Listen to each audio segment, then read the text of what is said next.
안녕하세요, 여러분. 제 이야기에 앞서 간단히 제 소개를 하자면, 저는 미국에서 홀로 아들을 키우고 있는 40대 여자입니다. 얼마 전 한국에 있는 친구에게서 전화가 한 통 걸려왔습니다. 그 친구로 말할 것 같으면 이혼한 저의 전 남편을 저에게 소개해준 장본인인데요. 글쎄 그 친구가 오랜만에 전화를 걸어서 하는 말이 제 전 남편이 어떻게 살고 있는지 알고 있냐는 겁니다. 2년 끊으려고 이혼하고 미국으로 온 마당에 제가 어떻게 전 남편의 근황을 알겠습니까? 궁금하지도 않고 알고 싶지도 않다고 했더니 그 친구는 제 의견은 싸그리 무시하고 저는 전혀 궁금하지도 않은 제 전 남편의 근황을 알려줬습니다. 친구에게는 티는 안 냈지만 솔직히 기분이 너무 나쁘더군요.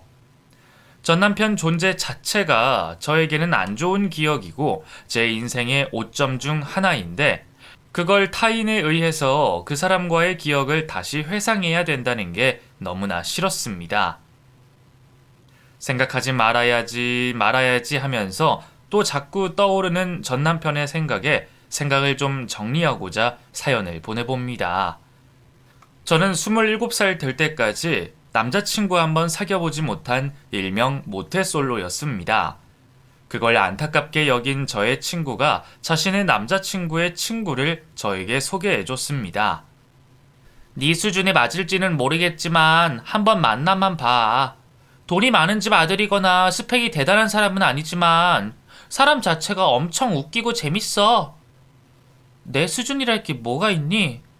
일단 만나보고 나랑 잘 맞으면 더 만나는 거고 아니면 못 만나는 거지. 너 말하는 거 참 웃긴다. 의사 집안 딸이 어련하시겠어요?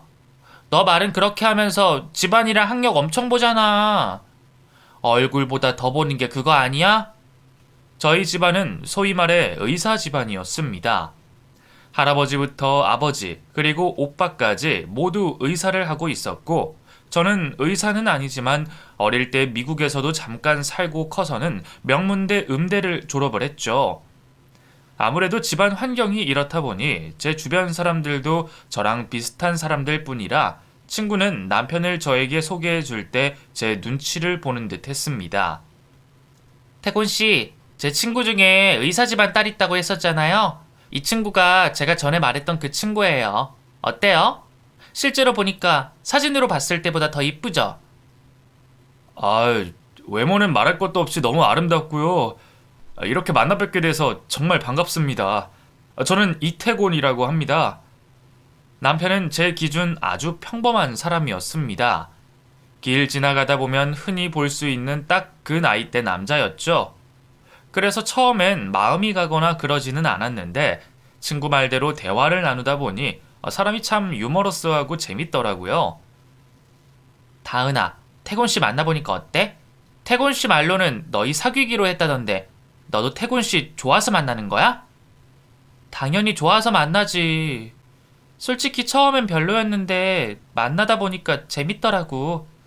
그 사람 때문에 웃기도 많이 웃고 새로운 경험도 하게 되고 덕분에 내 인생이 좀 활기차진 것 같아. 그래, 넌 태군 씨 같은 사람 만나야 돼. 맨날 고상하게 호텔 뷔페나 국립 발레단 공연이니 뭐니 하는 데만 가지 말고 너도 재밌는 것 좀 하고 살아. 남편과 연애를 시작하고 나서 제 일상은 180도 바뀌었다고 해도 무방할 정도였습니다. 늘 비싼 음식점을 가고 뮤지컬이나 발레 공연 보기 등에 돈이 꽤나 들어간다는 취미 생활을 즐기며 살았던 저는 남편과 만나면서 그런 것들보다는 돈이 들지 않거나 들어도 조금만 들어가는 활동적인 것들 위주로 데이트를 했습니다. 지금껏 내가 살면서 한 번도 못 해본 걸 오빠 덕분에 경험하고 있어서 나는 오빠한테 정말 고마워. 오빠 안 만났으면 내가 어떻게 포장마차에서 이렇게 술을 마셔보겠어? 앞으로 내가 더 재밌는 거 많이 경험하게 해줄게. 그리고 이런 포장마차는 껌이지. 다은이 너 직접 낚시해서 그 자리에서 바로 회 떠먹어 보는 것도 못 해봤지? 오빠 고향에 가면 배 모는 친구 있는데 나중에 부탁해서 너 한번 태워줄게. 남편과의 데이트가 즐거웠던 저는 그렇게 3년을 남편과 만났습니다. 데이트 비용을 거의 제가 냈음에도 불구하고 뭐에 홀린 건지 저는 남편에게 쓰는 돈이 하나도 아깝지 않았고 오히려 남편과 헤어지게 될까 두려움이 컸었습니다. 그 이유는 저희 부모님이 남편과 저의 교제를 엄청 반대했기 때문이었어요. 타은아, 엄마는 네가 그 남자 만나는 거 정말 싫어. 제발 헤어지면 안 되겠니? 벌써 햇수로 3년이다, 3년. 여기서 정 더 들면 헤어지지도 못해. 네 나이도 생각해야지. 엄마, 도대체 내가 오빠랑 왜 헤어져야 되는 건데? 나는 오빠랑 노는 게 세상에서 제일 재밌어. 내가 이렇게 행복해 하는데 엄마는 왜 자꾸 헤어지라고 하는 거야? 엄마는 아무리 봐도 그 남자가 마음에 안 들어. 인상도 그렇고 데이트 비용도 네가 거의 다 낸다면서 너 왜 자존심도 돈도 없는 남자를 만나는 거니? 도대체 누굴 닮아서 그러는 거야? 엄마만 반대하는 것이 아니라 평생 제 편만 들어주던 아빠까지도 앞장서서 남편을 반대했습니다. 네 엄마 말이 맞다. 잠깐 만나고 헤어지는 것도 아니고 이렇게 길게 만날 거면 더 길어지기 전에 당장 헤어져라. 사내 녀석이 한 번 태어났으면 뭐라도 이루려고 노력을 해야 되는데 네 남자친구 지금 무슨 일 하니? 그냥 조그만 회사에 그저 그런 월급 받고 사는 놈 아니냐? 아빠! 입에 풀칠할 정도만 벌어먹고 살면 되지. 돈을 얼마나 많이 벌어야 아빠가 만족할 수 있는데? 그리고 아빠는 의사가 될 수밖에 없는 환경에서 태어났으니까 그렇게 말할 수 있는 거지만 모든 사람이 다 아빠 같진 않아. 도대체 네가 뭐가 아쉬워서 그런 애 만나야 되는 거야? 능력이든 인품이든 뭐든 하나가 특출나게 뛰어나면 또 몰라. 아빠랑 엄마가 더 괜찮은 사람 알아봐서 선짜리 주선해 줄 테니까 지금 남자친구랑은 당장 헤어져라. 부모님이 저희 만남을 반대하는 게 속상해서 남편 앞에서 눈물을 보였더니 남편이 저에게 다소 충격적인 제안을 했습니다. 다은아, 너 나랑 결혼하고 싶다고 했었지? 나이 더 들기 전에 나랑 결혼하고 싶다고 했었잖아. 그 말 진심이야? 당연하지. 나 33 되기 전에 오빠랑 결혼하고 싶었단 말이야. 근데 엄마랑 아빠가 저렇게 반대하면 33에 결혼하기는 무슨 당장 오빠랑 헤어져야 될 판이야. 나도 너랑 결혼하고 싶거든? 솔직히 나는 내년에 너랑 식 올릴 생각이었는데 너희 부모님이 그렇게 반대하시면 우리 결혼이 마음처럼 쉽지가 않잖아. 그래서 말인데 우리 혼전 임신이라도 해볼래? 혼전 임신을 해서라도 결혼을 해보는 게 어떻겠냐는 남편의 말에 흐르던 눈물이 쏙 하고 들어가 버렸습니다. 그런 생각을 하면 안 되지만 남편의 말을 듣고 나서 든 생각은 이 사람이 못 배운 사람이라서 이런 생각을 하는 건가 싶었습니다. 오빠, 아무리 그래도 그건 아니지. 결혼을 하고 싶으면 어떻게든 부모님을 설득시켜서 정당하게 결혼을 해야지. 결혼하려고 혼전 임신하는 건 아닌 것 같아. 그 방법 아니면 우리 결혼할 방법이 없어. 너희 부모님이 우리 집안을 마음에 들어 하니? 아니면 내가 능력이 좋기라도 해? 지금 내가 어떻게 너희 부모님의 마음을 돌릴 수 있겠어? 너희 부모님은 적어도 집안이나 개인 능력이나 둘 중에 하나는 보실 거 아니야? 오빠, 그런 줄 알면 오빠가 어떻게든 좀 더 나은 사람이 되려고 해야지. 혼전 임신을 해서 결혼한다고 하면 우리 엄마랑 아빠는 평생 오빠 미워하실 거야. 멀리 보면 혼전 임신은 정말 아닌 것 같아. 아무리 결혼을 하고 싶어도 혼전 임신으로 결혼을 하는 건 아니라는 생각에 제가 남편을 잘 달랬습니다. 남편도 제 말을 듣고 자기가 실수했다며 미안하다고 말은 했지만 그날 이후부터 피임을 일부러 잘 하지 않으려는 게 티가 났습니다.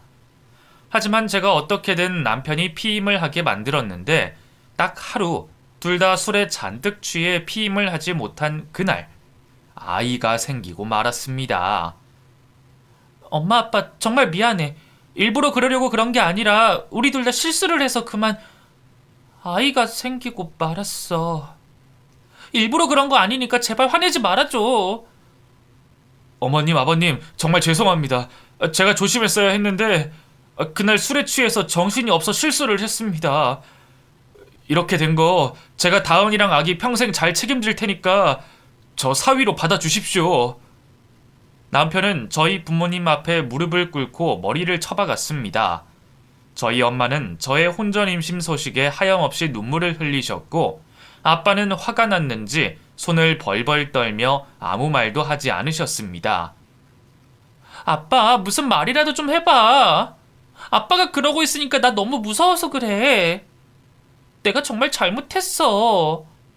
너는 정신머리가 있는 애니 없는 애니? 네 나이가 30이다 30. 그 정도가 되면 네 앞가림 정도는 했어야지. 애 낳는 게 장난인 줄 알아? 너 애 낳으면 네 인생 180도 바뀌는 건 몰라서 그래. 아빠, 내가 그러려고 그런 것도 아니고 실수로 그랬다고 했잖아. 그리고 오빠가 책임지겠다는데 뭐가 문제야? 책임 같은 소리하고 앉아있네. 한 달에 300도 못 벌면서 어떻게 너를 책임지겠다는 거야? 너 혼자만 책임지면 그래 그러라고 하고 말겠지. 근데 애까지 있는데 그 돈으로 너희 세 식구 먹고 살 수 있을 것 같냐? 아빠는 화가 많이 나시긴 했지만 임신한 상황에서 결혼을 하지 말라고는 할 수 없어 결국 저희 결혼을 허락해 주시기는 했습니다. 상견례 날짜를 잡고 상견례장으로 출발을 해야 되는데 엄마가 또 거실 소파에 앉아 눈물을 보이셨습니다. 나 정말 가기 싫어서 그러는데 당신만 가면 안 돼? 솔직히 나는 태곤인지 뭔지 하는 애 내 사위로 받아들이기도 싫고 이 결혼 허락해주기도 싫어. 미혼모 소리 듣더라도 다은이 그냥 혼자 살면 안 될까? 당신도 그런 집안이랑 사돈 맺기 싫잖아. 아이, 그래도 어떻게 애를 미혼모로 만들어? 당신은 엄마라는 사람이 그게 할 소리야. 싫어도 참고 가서 인사만 나누고 오도록 하자. 엄마는 차라리 저를 미혼모로 만들고 싶어 할 정도로 저희 결혼을 싫어하셨는데 처음엔 그런 엄마에게 서운했지만 상견례장에서 시모를 처음 맞닥뜨리고 나서는 엄마의 심정을 조금 이해할 수 있었습니다. 사부인, 오늘 걸치신 외투 얼마짜리예요? 아우, 딱 봐도 비싸 보이는데 이따가 저 한 번만 걸쳐봐도 될까요? 아, 진짜 밍크 같아 보이네요. 백화점에서 사셨어요? 시모는 아주 경박한 사람이었습니다. 거기다 사람이 얼마나 가벼운지 입김만 불어도 날아갈 것 같았죠. 아유, 어쩜 좋아. 제가 살다 살다 의사 집안이랑 사돈을 맺게 되는 날도 오네요. 제가 지금까지 잘 살아온 것도 있고 아들을 잘 키워온 덕분이겠죠. 다은이, 너 우리 태곤이랑 결혼하는 거 아주 복받은 거다. 내가 이렇게 말 안 해도 다은이 너도 느끼고 있는 부분이지? 네, 어머님. 오빠가 재밌고 좋은 사람이라 저도 그렇게 생각하고 있어요. 시모가 한마디 할 때마다 저는 저희 부모님 눈치를 봐야 하는데 저희 엄마는 두 눈을 찔끔 감고 있었어요. 아빠는 멍한 눈빛으로 시모를 바라봤습니다. 그렇게 한참을 혼자 떠들던 시모는 본인도 뭔가 이상함을 느꼈는지 저희 아빠에게 말했습니다. 제가 신이 나서 너무 오랫동안 혼자서 떠들었죠? 아이고, 죄송합니다. 그나저나 사돈 어른은 저한테 궁금하신 건 뭐 없으세요? 그래도 사돈인데 알 건 다 알고 결혼해야죠. 아, 네. 그럼 하나만 여쭙겠습니다. 사돈 어른이 안 계시는 걸로 아는데 왜 돌아가셨는지 물어봐도 될까요? 아유, 사돈 어른 말도 마세요. 태곤이 아버지가 글쎄 젊을 때부터 술을 달고 살았거든요. 결혼하고 아이 낳아도 술 못 끊고 매일 같이 달고 살더니 결국엔 알코올 중독이 되더라고요. 알코올 중독이라고 하자마자 병원에 집어넣긴 했는데 결국엔 거기서 죽었단 말이죠. 제가 그것 때문에 고생을 꽤나 했습니다. 시부가 일찍 세상을 떠난 건 알고 있었지만 알코올 중독으로 세상을 떠났다는 사실을 저도 그 자리에서 처음 알게 됐습니다. 시모의 말에 엄마는 작은 탄식을 내뱉었고 아빠는 고개를 떨궜습니다. 저희 부모님이 대놓고 그런 반응을 보여도 시모는 눈치가 없는 건지 저희 부모님 속도 모르고 계속 떠들어댔습니다. 태곤이 아빠가 술을 못 끊고 달고 사는 걸 보니까 오래 살지는 못할 것 같아서 제가 보험을 들어놨는데 그거 아니었으면 우리 식구들 진작에 다 같이 죽었을 거예요. 제가 그렇게 선견지명이 좋은 사람입니다, 사돈. 우리 태곤이도 이렇게 될 줄 알고 제가 엄청 귀하게 키웠으니 우리 태곤이 믿고 다은이 넘겨주셔도 될 것 같아요. 다은이가 물건도 아니고 넘긴다는 표현은 조금 듣기가 불편하네요. 간단히 인사도 나눴으니 식사만 하고 바로 자리에서 일어날까요? 시몬은 식사를 하면서도 입을 다물 생각을 하지 않았는데 시몬은 입을 열면 열수록 저희 부모님 속 끓는 소리만 해대셨습니다. 우리 태곤이가 초등학교 때 전교 1등을 할 정도로 머리가 좋았어요. 지금 나이가 30이 넘긴 했지만 솔직히 공부하는데 나이가 뭐가 중요하겠어요. 그래서 말인데 사돈들이 우리 태곤이 의대 좀 보내주면 안 될까요? 지금 시작해서 의대 들어가면 40 되기 전에 의사할 수 있잖아요. 엄마 무슨 소리 하는 거야? 내가 어떻게 의사를 한다고 그래? 의대는 아무나 들어가고 의사는 아무나 시켜준대? 쓸데없는 소리 좀 그만하고 밥이나 먹어. 왜? 내가 못할 소리라도 했니? 엄마는 너 머리 좋은 거 알고 하는 말이야. 너희 장인어른이랑 장모님은 내가 말하기 전엔 모를 거 아니니? 사돈어른, 솔직하게 말씀드리면 저는 어떻게든 의사 사돈덕을 보고 싶습니다. 너무나도 솔직한 시모의 말에 제가 당황해서 시모를 말렸습니다. 어머님, 그게 무슨 말씀이세요? 의사 사돈덕이라뇨. 아빠 직업이 의사기는 해도 그렇게 대단하게 누굴 도와주고 할 정도는 아니에요. 저희 집도 지극히 평범한 집이에요. 평범하기는 뭐가 평범하니? 사돈어른, 우리 사돈 맺는 김에 솔직하게 다 털어놓아 볼까요? 사돈어른 지금까지 모아두신 돈이 얼마나 되세요? 사돈어른 정도면 집이 몇 채는 되죠? 저희 아빠에게 재산이 얼마나 되냐고 묻던 시모는 갑자기 묻지도 않은 시댁의 재산을 공개했습니다. 부끄러운 말이지만 저희 집은 빚만 해도 몇 억은 됩니다. 그게 다 우리 태곤이 앞으로 되어 있는데 부모인 제가 못나서 그런 거죠. 사돈들한테 숨기는 거 없이 다 사실대로 말하고 싶어서 말씀드린 건데요. 이왕 이렇게 된 거 부탁도 좀 드릴게요. 우리 태곤이 앞으로 있는 빚 사돈이 갚아주실 수 있을까요?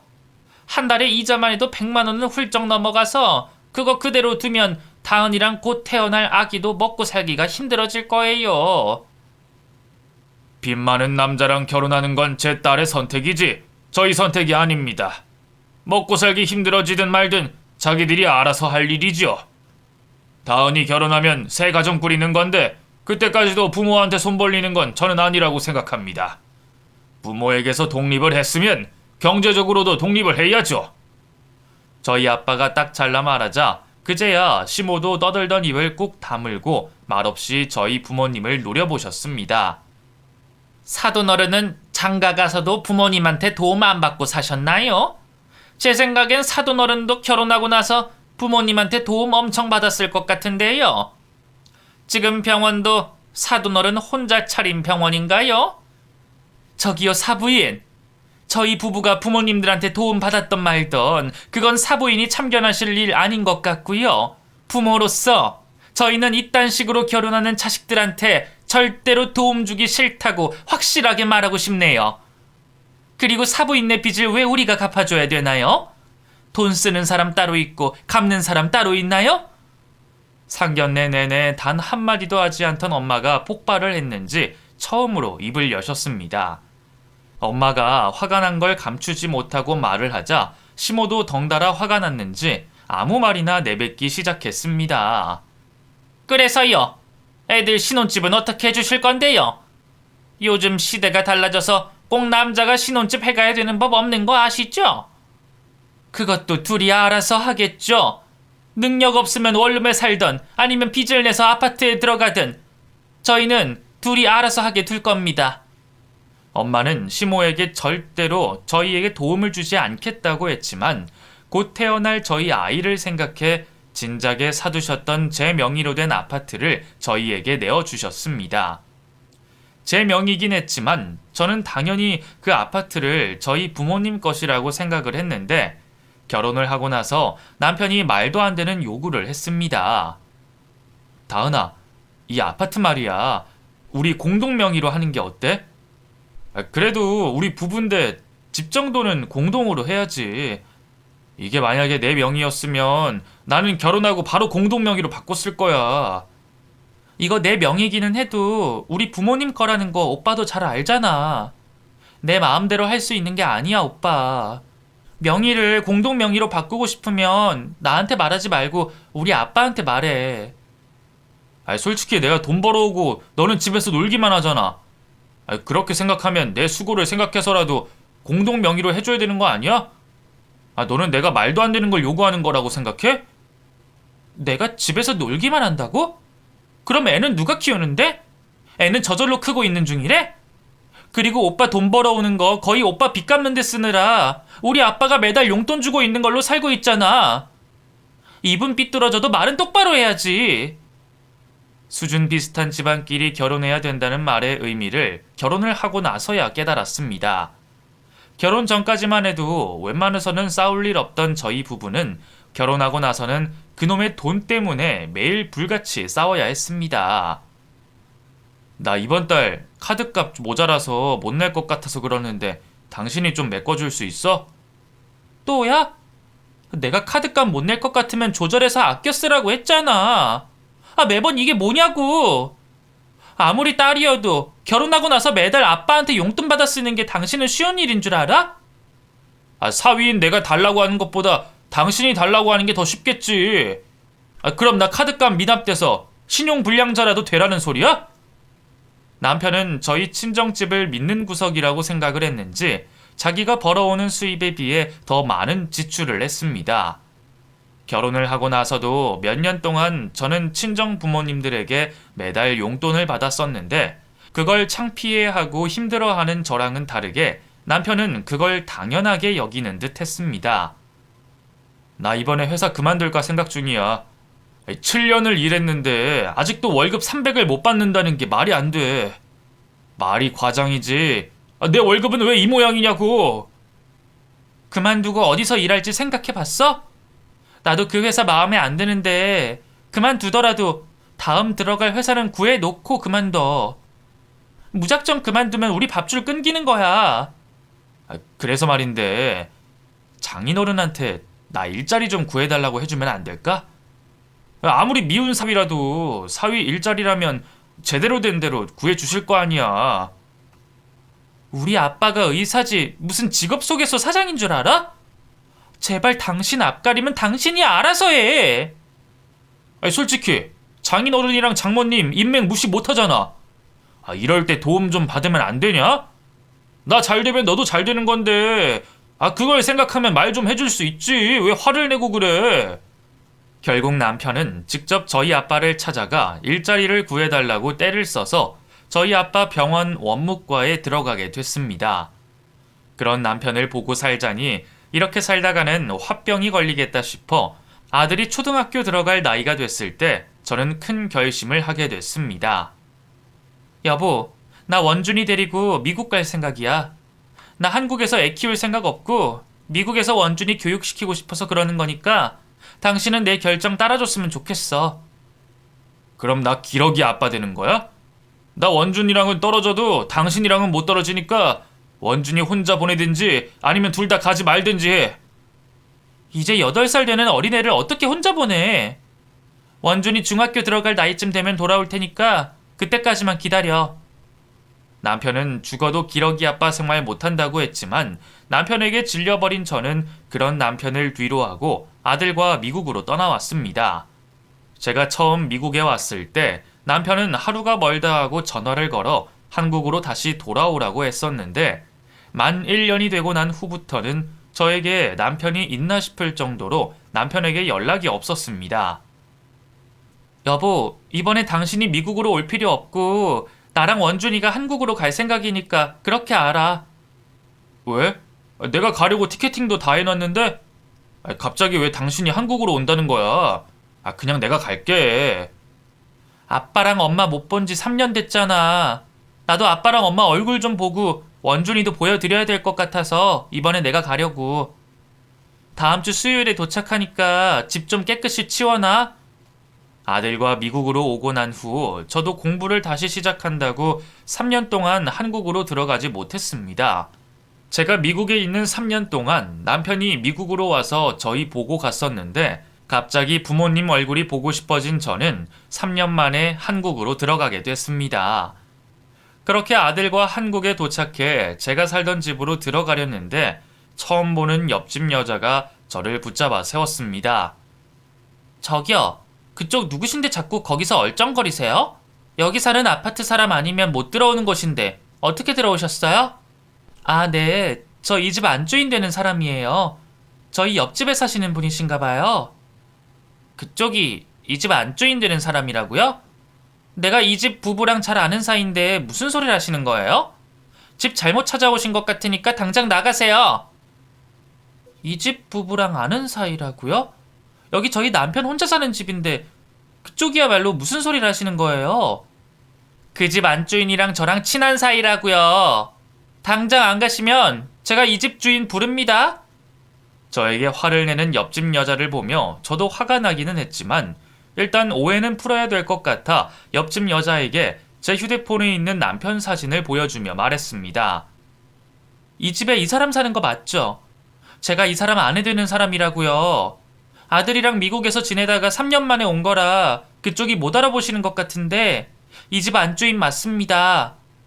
저희 남편 기러기 아빠인데 부부라니 그게 다 무슨 소리예요? 어머나 세상에, 이게 다 무슨 일이야? 제가 실수한 것 같네요. 방금 있었던 일은 없던 일로 해주세요. 정말 죄송합니다. 제 폰에서 남편 사진을 확인한 옆집 여자는 못 볼 거라도 본 사람인 마냥 놀라며 자기 집으로 들어가 버렸습니다. 겨우 집으로 들어온 저는 짐도 풀지 못하고 바로 온 집안을 샅샅이 뒤져야만 했습니다. 옆집 여자가 하는 말을 그냥 흘러들을 수만은 없었기 때문이었죠. 온 집안을 샅샅이 뒤져도 다른 여자의 흔적이 발견되진 않았는데 저는 기어코 화장실 휴지통에서 다른 여자의 머리카락으로 보이는 머리카락 뭉치들을 발견했습니다. 당신 내가 없는 사이에 이 집에서 다른 여자랑 부부 행세하면서 살고 있었더라? 이 머리카락 누구 머리카락이야? 저녁에 집으로 돌아온 남편이 현관에 들어서자마자 저는 남편을 추궁했습니다. 제 말에 남편은 대꾸도 않고 안방으로 들어가 버리더니 저에게 변명 따윈 하지 않고 이렇게 말했습니다. 기러기 아빠는 다 그렇게 살아. 나만 그렇게 사는 거 아니고 다들 그렇게 산다고. 그러게 누가 나 버리고 미국으로 가버리래? 딴 년이랑 내 집에서 부부 행세하고 산 거 인정한다 이거지? 당신 뭐가 그렇게 당당해? 기러기 아빠든 뭐든 바람 피우는 걸 어떻게 정당화시킬 수 있냐고. 외로워서 그랬다, 외로워서. 내가 그렇게 가지 말라고 애원하고 붙잡았는데도 당신이 나 버리고 가버렸잖아. 이거 다 당신 탓이야. 내 탓할 거 없다고.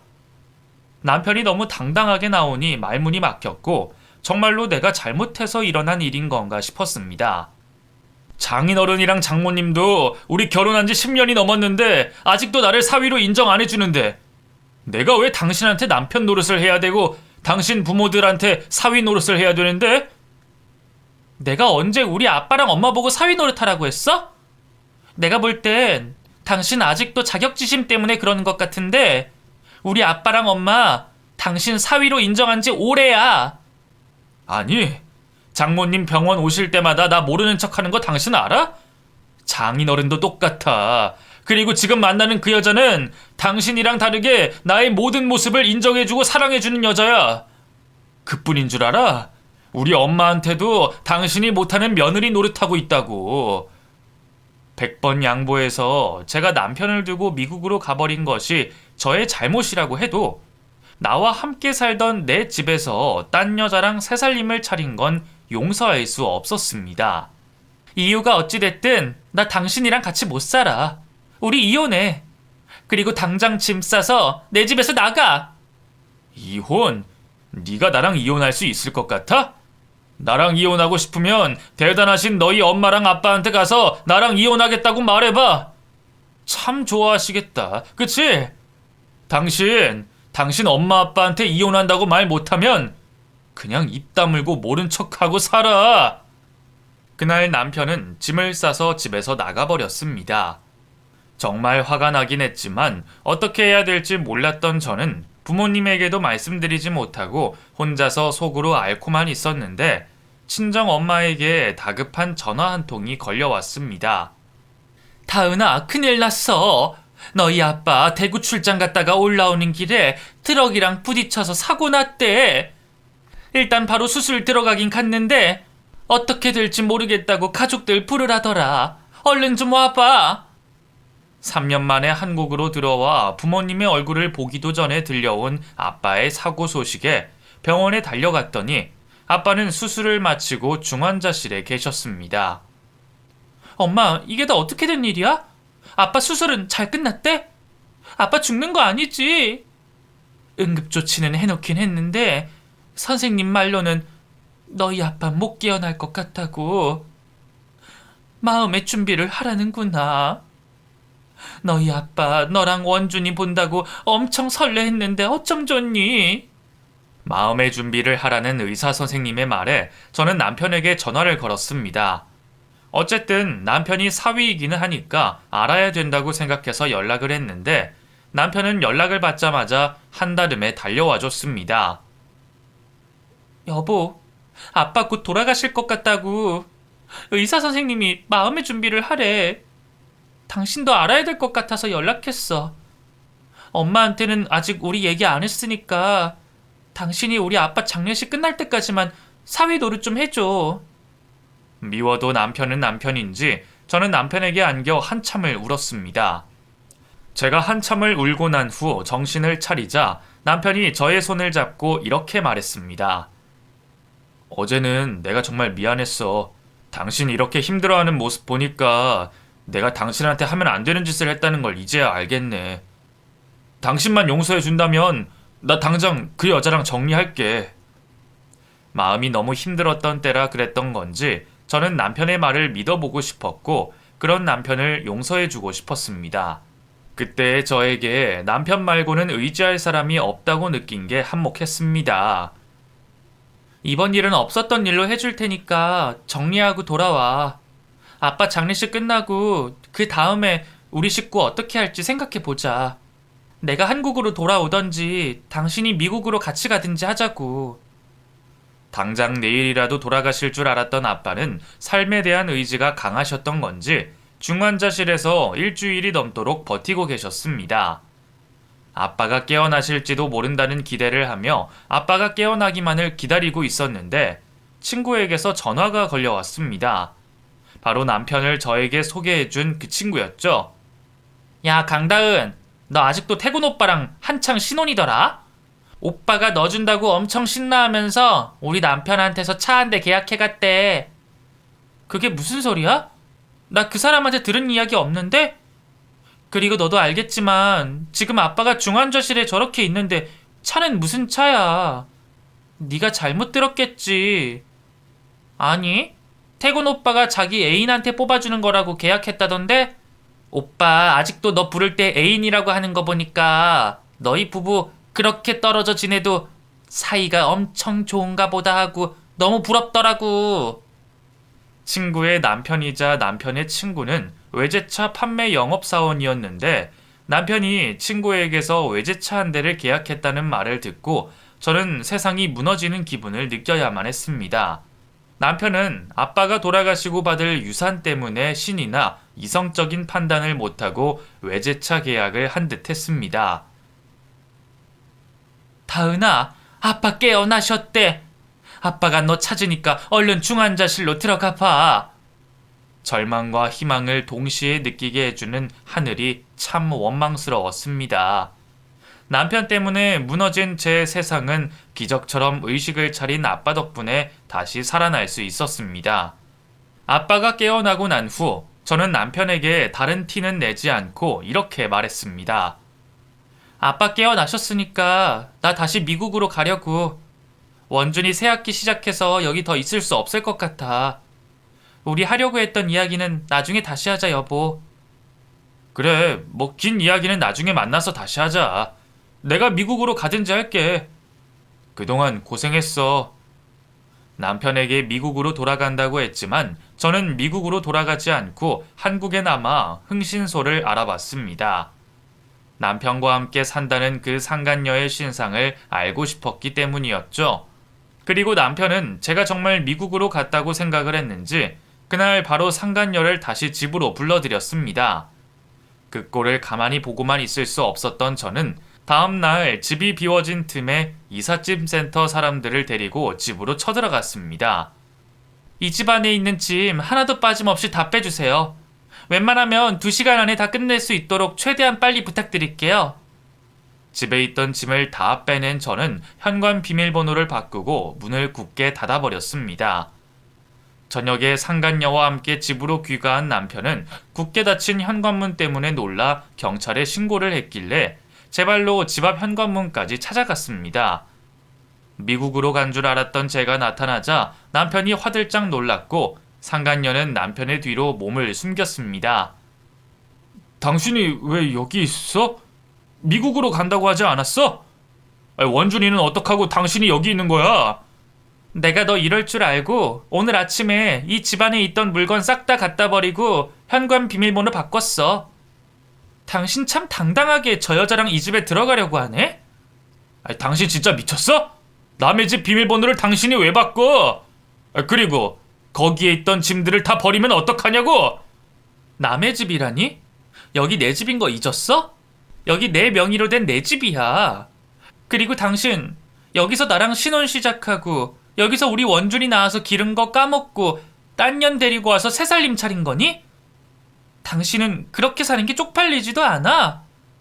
그때 주변에 보는 눈이 있어서 그런지 남편은 이전만큼 당당하게 나오지 못했습니다.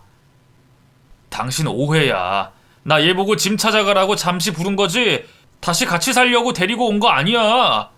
내가 정리하겠다고 했잖아. 웃기고 앉아있네. 당신 내가 진짜 바본 줄 알아? 당신 뒤에 있는 그 여자도 우리 아빠 병원 원무과에서 일한다면서? 그걸 당신이 어떻게 알았어? 설마 우리 뒷조사한 거야? 당신 그거 불법인 거 몰라서 그래? 나 범법 행위한 거 없고 당당하니까 나 신고할 수 있으면 해봐. 내 집에서 바람핀 주제 나한테 할 말이 있긴 해. 알고 보니 남편과 바람난 상간녀는 남편과 저희 아빠 병원에서 처음 만나 바람이 났던 것이었습니다.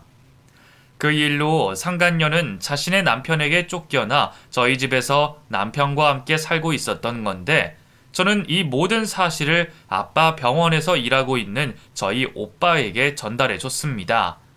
이서방이 우리 병원에서 그런 더러운 짓을 하고 있었단 말이지. 페널티 받는 한이 있어도 내가 그 2사람 우리 병원에서 쫓아낼 거니까 다은이 너는 걱정하지 마라. 화가 단단히 난 오빠는 바로 병원으로 달려가 사무실에 있는 남편과 상간녀의 짐을 불태워 버렸습니다. 그리고 바로 다음 날 바로 2사람에게 해고 통보를 해버렸죠. 남편과 상간녀가 저희 아빠 병원에서 잘리는 일은 당연했기에 그걸로 남편이 저에게 따지지는 않았습니다. 집에서 빈털터리로 쫓겨나고 다니던 회사에서도 쫓겨난 남편과 그 상간녀가 갈 곳이라고는 시모 집밖에 없다는 걸 잘 알았던 저는 바로 남편 고향으로 달려가 바로 시모가 시장에서 운영하는 신발 가게에 먼저 들렀습니다. 애미 네가 여기까지 웬일이니? 왜 연락도 없이 혼자 왔어? 원준이는 어떡하고? 여기 어머님 아들이랑 그년 왔죠? 저 알고 왔으니까 당장 나오라고 하세요. 나오긴 뭘 나오라고 해? 그리고 그녀는 또 누구야? 태곤이 여기 온 적도 없고 나한테 연락도 없었으니까 그만하고 돌아가라. 시장 사람들 너 이러는 거 보고 이상한 소문 낼까봐 걱정이다. 제 눈치를 보면서도 뻔뻔하게 나오는 시모를 보니 화가 치밀어 올랐던 저는 시모 가게 앞에 놓여있는 신발들을 마구잡이로 집어던지고 발로 걷어차 버렸습니다. 어머님, 당장 가게 빼세요. 이 가게 제가 제 돈으로 차려드린 거 아시죠?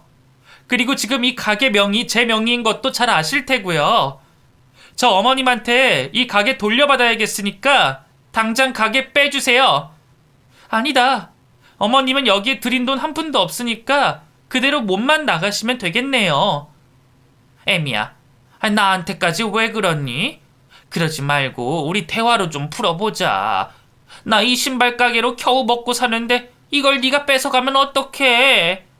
뺏어가다뇨. 돌려받는 거예요, 저는. 그리고 어머님은 아들이 그렇게 바람을 피우면 그러지 말라고 하셔야지. 어떻게 어머님도 그 상간녀랑 붙어먹을 수 있어요? 제가 난동을 부리자 시장 사람들이 무슨 일인가 싶어 시모의 신발 가게 앞으로 몰려들었습니다. 제가 가게 앞에서 신발을 집어던지며 발악을 하자 시모는 시장 사람들 보기 부끄럽다며 도망을 가버렸고 저는 바로 시모 가게 문을 자물쇠로 걸어 잠가버렸습니다. 남편에게서 집도 뺏고 회사에서도 쫓아내고 시모의 가게까지 문 닫게 만들었지만 저의 복수는 거기서 끝이 아니었습니다. 친구에게 남편 차 출고일을 알아내고 난 후 저는 그날 남편이 상간녀에게 주기 위해 샀던 차가 출고되는 곳으로 달려갔습니다. 다은아, 알아보니까 태곤 오빠 계약서에 미리 사인해둬서 지금 저 차 태곤 오빠 명의차라고 하더라. 내가 이거 알려준 거 절대로 태곤 오빠한테 말하면 안 돼. 나 그럼 우리 남편한테 이혼당할지도 몰라. 출고되는 차가 남편 명의인 것까지 확인한 저는 바로 남편 차로 달려가 망치로 내리찍어 버렸습니다.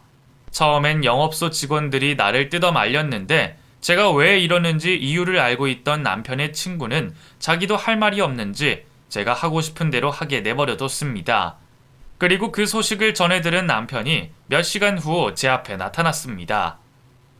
당신 할 만큼 했잖아. 근데 왜 이렇게까지 하는 건데? 나 이미 당신 때문에 잃을 수 있는 건 다 잃었어. 이제 그만해. 가진 거 쥐뿔도 없는 놈 걷어들여서 평생 살 집도 구해줘. 직업도 구해줘. 평생 돈 걱정 없이 살게 해줬더니 감히 내 뒤통수를 쳐? 아니, 솔직히 말해서 나 돈 때문에 당신 만나고 당신 꼬셔서 결혼한 건 맞아. 근데 결혼해보니까 세상에 돈이 다가 아니더라고. 나는 당신한테 돈보다 사랑을 더 받고 싶었어. 근데 당신이 어떻게 했어? 당신 나 버리고 미국 갔지? 당신이 먼저 내 뒤통수를 친 거나 다름없다고. 당신 나랑 눈만 마주치면 돈돈거렸잖아. 그런 당신이 싫어서 미국으로 도망간 거라고. 당신이랑 살면 피 말려서 살 수가 없어서 미국으로 간 건데 자기가 한 짓은 생각 못하고 어떻게 내 탓을 해? 바람 피운 걸 어떻게 내 탓을 하냐고! 끝까지 진심으로 잘못을 뉘우치지 못하는 남편을 보고 남편에게 남아있는 걸 모조리 다 뺏어야겠다는 결심을 한 저는 남편에게 이혼 소송을 걸고 상간녀에게는 상간녀 소송을 걸었습니다. 남편은 그나마 저희 아빠 병원에서 받은 퇴직금을 이혼 위자료와 아이 양육비로 다 토해내야 했고 저와 이혼 후에는 그 어떤 것도 손에 쥐지 못하고 빈털터리가 됐습니다.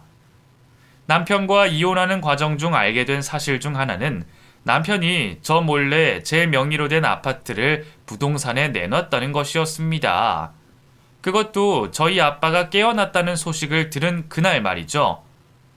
당신 도대체 무슨 생각으로 그날 아파트를 부동산에 내놓은 거야? 내 허락 없이 그 집을 팔 수 있을 거라고 생각했어?